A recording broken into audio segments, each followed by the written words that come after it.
Welcome to the Eagles Nest podcast. My name is Carson Patterson. I'm the lives chief for 2024, and this is Ryan. Say hi, Ryan. Hey, everybody. And we're going to ask Ryan a few questions, dive deep into his life, uncover all of his secrets he's been hiding under his bed. Let's just get straight into it. Ryan, you're at school and you get home. What's the first thing you're doing? I wear a sweatshirt every day to school, so I take that off and then I take a nap. For real? Yeah, nap is the best part about it. How long is this nap? Are we talking like a 2-hour nap? Oh, I get home at like 1:30ish, and then I'm out till 4 o'clock. Hold up. You get out at 2:30. 1:30? Yeah, I get out at 1:30 for dual enrollment, which Oh. is like online classes for college. You lucky duck. So Oh, yeah. what's the second thing you're doing? You wake up from the nap. What's next? Then I got calculus homework to do. Sometimes you understand it, sometimes you don't. You are an academic weapon. Thanks. Anyway, Always. next question. When you have a candy bowl in your house, what are the candies going in that bowl for your grandchildren? Snickers is the best candy, so there has to be Snickers for my own benefit, and then I'll throw in some Reese's and stuff too. Okay, good point. Good point. Not like any old people candy, like real candy. No, just Snickers and Reese's. That's it. Yeah. Dang. Okay. You walking down the cereal aisle in the grocery store. If you had to pick 3 cereals for the rest of your life to have, what would they be and why? All right, you got Lucky Charms because it's Honey Nut Cheerios with marshmallows, so it's just better. And then you got to get the Raisin Bran for when you get old and wrinkly and you need fiber. Real. Frosted Flakes no, Cinnamon Toast Crunch because Okay, Cinnamon good. Toast Crunch where it's at. I got a little scared there with Frosted Flakes, not gonna lie, because they die every once you pour them into the bowl. I got a little scared there, Ryan. You brought it back with Honey Nut. No, not Honey Nut. Cinnamon Toast Crunch. Cinnamon Toast Crunch. That's right. Okay, let's run into some of these scouting questions now. What is your favorite memory from Scouts? So at Philmont, Carson, you were there, but we went to Dean Skyline, which is like one of the highest points there other than Baldy. And you could just see like the entirety of the trek that we went through to get to where we were and then what we had left. And I just thought it was a really cool sight. Sick. That's cool. That's really cool. What is your worst memory from Scouts? So the first event I went to was winter camp at Latimer because I joined my troop in November. And the first night, I didn't know you're supposed to take off your socks from the day you wore them. So I had very cold feet the entirety of the night. That's nice. What's the worst meal you've ever had a tenderfoot cook for you? Tenderfoot cooked for me? Like a Timmy Tenderfoot, like a young scout that's trying to get his rank, but he has to cook, but he's not really good at cooking.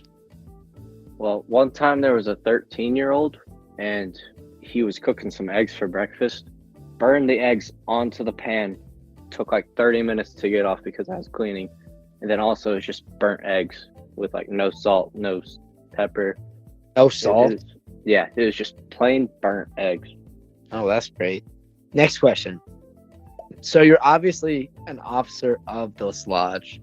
You're our 2024 Vice Chief of Service. What drew you to the service aspect of the Order of the Arrow? I've always just liked it. I started out in the kitchen working with you and Mr. Doug. And then Mr. Ken hopped in and he was a great advisor for me. But after kitchen, I went to service crew, got to see more of the outside of a kitchen lodge, and I still just always liked just doing mindless work, I guess. You said mindless work? Yeah. Someone calls you, you go do it, and then you just have fun when you don't have something to do. You know what? That's fair. So, after you got drawn into service, after you went into the kitchen, you got the kitchen role, and then you got the service crew chairman, and now you're the vice chief. Why did you decide to run for vice chief? I think my leadership was needed in a lodge level again, and I decided to put my name out there again after I ran after being kitchen chair. I think it'd be a fun job to do. It has been so far, and I think I can lead the chairman to do their jobs the best they can. Good answer. Good answer. So, for all the people listening, can you explain what you do and how it affects our lodge? Yeah, so I am in charge of the service chairman, which is service crew, kitchen, brotherhood, ceremonies, induction weekends, and Elingo Mat. So whenever their committee is part of an event like kitchen, service crew, and ceremonies and in brotherhood, I make sure that the chairman get their responsibilities done. And if someone has a problem, then they can come to me if they don't want to go directly to the chair, or if I see a problem, I can fix it. And then I also am in charge of the induction weekends. So Austin Albert is our induction weekends chair, and I think he's going to take most of the reins on the execution of the weekend while I do most of the planning and just run the meetings leading up to it. But it should be a good couple events, and I hope to see everyone there. Like for your own event, I see. I'm not mad at it, but just wanted to point that out there. Shameless plug over here. If there was one thing in this lodge you would like to see done, what would it be and why?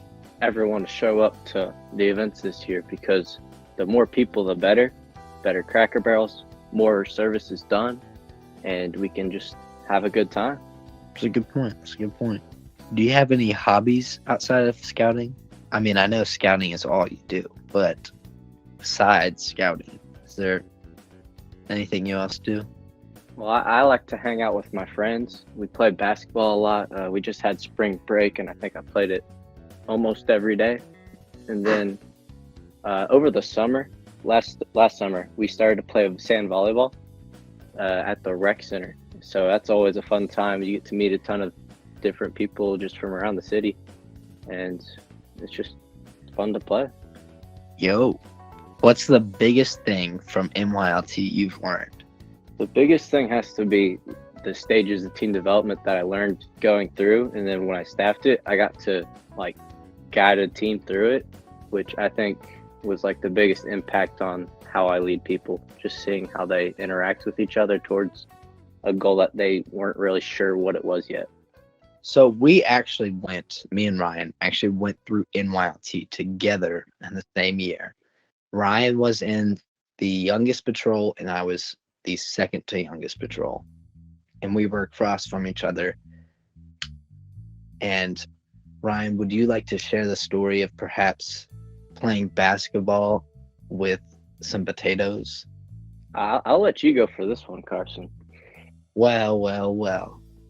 So we were given cooking oil, vegetable oil, and potatoes. And we're not directed on how to cook the potatoes. So I thought the frying pan, why would it be called a frying pan if it weren't meant to fry potatoes? I didn't think of a pot. So what I did was I poured vegetable oil about 3/4 of the way up, and I turned the heat up all the way. So that's why it could cook so much faster. And then I decided to make man wedges because I saw my uncle do that. And so here's these big chunks of potatoes, and I was dropping them in slightly. And me and Ryan's camp happened to be right by each other. So Ryan comes on by and he says, "This looks like fun." And he decides to chuck the potato into the burning hot oil and happens to fly up not on himself, but myself. So here I'm standing with now cooking French fries in the worst way possible. And my scouting friend just tried to play basketball with some potatoes in a frying pan. All I can say is I did not miss that shot, though. It was green. Yes, but you know what else was green? What was that? The oil splashing up and hitting me. Fair enough. I think I still have the scar. I'm just kidding. But that'd be kind of funny if I still had the scar, though. What was it like? What was it like going through MYLT as a 12-year-old, though? Oh, I was 13 at the time. That was the youngest you could be. Okay, potato. What Uh, was to go through as a 13-year-old? it was interesting because everyone there was older than me because I'm still like young for my age. I had just turned it in April. So, but I think like throughout my experience in scouting, my patrol has always been set up where there's a lot of older people and then just people my age. Like Carson's also my patrol. He can vouch for that. I think I was well prepared for it and it was a fun time. So, if you don't know, me and Ryan were actually in the same troop and in the same patrol. Troop 135 and patrol fighting antelopes. Ryan keeps this grudge on me that even though he got everything done for Weeblo rank, I crossed over first because of my age. Yeah, So, it was a very sad time. what would you like to elaborate on that, Ryan? Sure, why not? So, me as a little fifth grader in elementary school Cub Scouts, I'm working towards my arrow of light, and I finish it before Carson because Carson has a little bit of a procrastination in him. I was joking. He's pretty good, but I get through it. I'm done, and then I'm like, all right, when can I cross over? And at this point, the people in the grade above us had just crossed over, so we wouldn't have one for a while. And then I had to be 10 and a half to go to Boy Scouts, but I was like barely 10. So I had to wait 6 months to cross over. But Carson, no, his birthday's in August, so he's been 10 and a half for like 4 months already. And then he crosses right over, gets into Boy Scouts, and I'm still just there in Cub Scouts, ready to cross over. But, you know, it is what it is.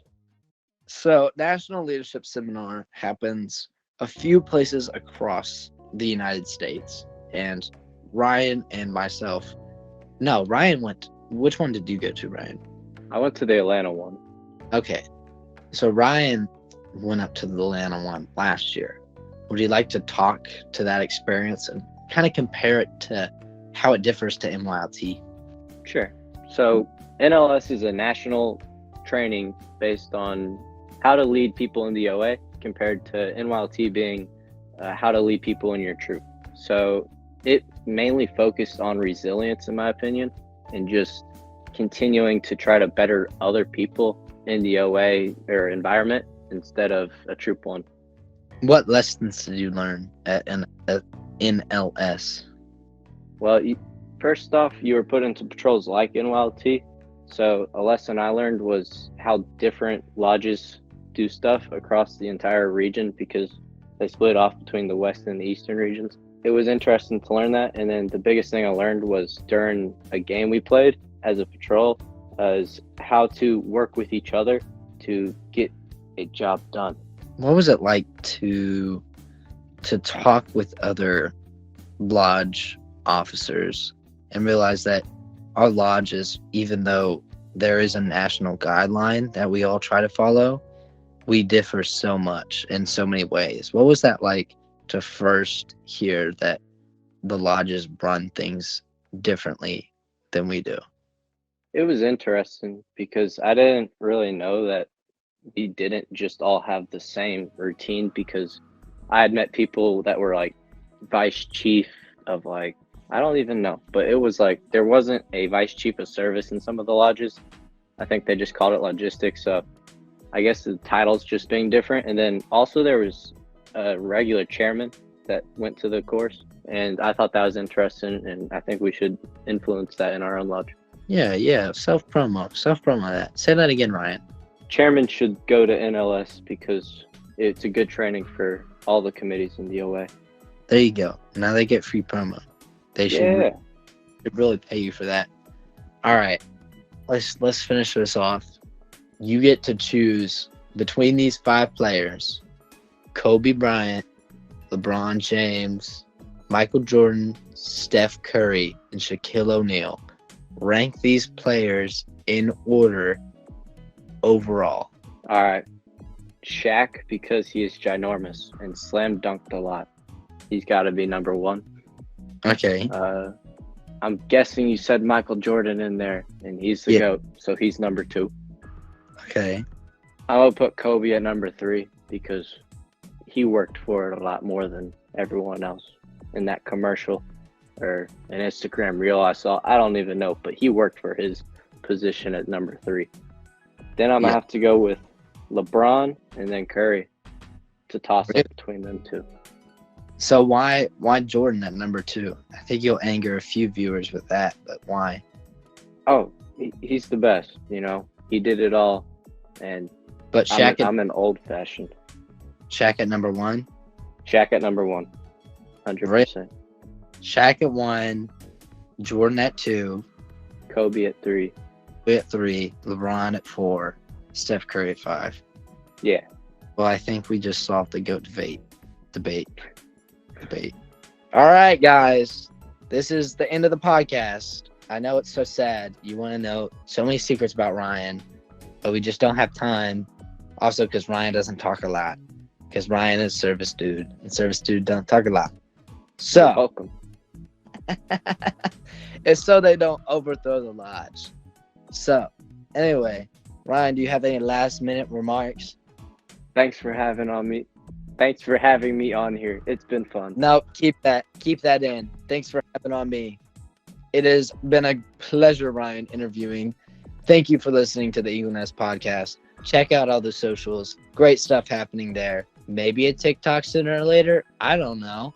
Okay, bye now. Bye. See you later. Okay, bye now. You should check out the other podcast. Bye. Okay, bye now.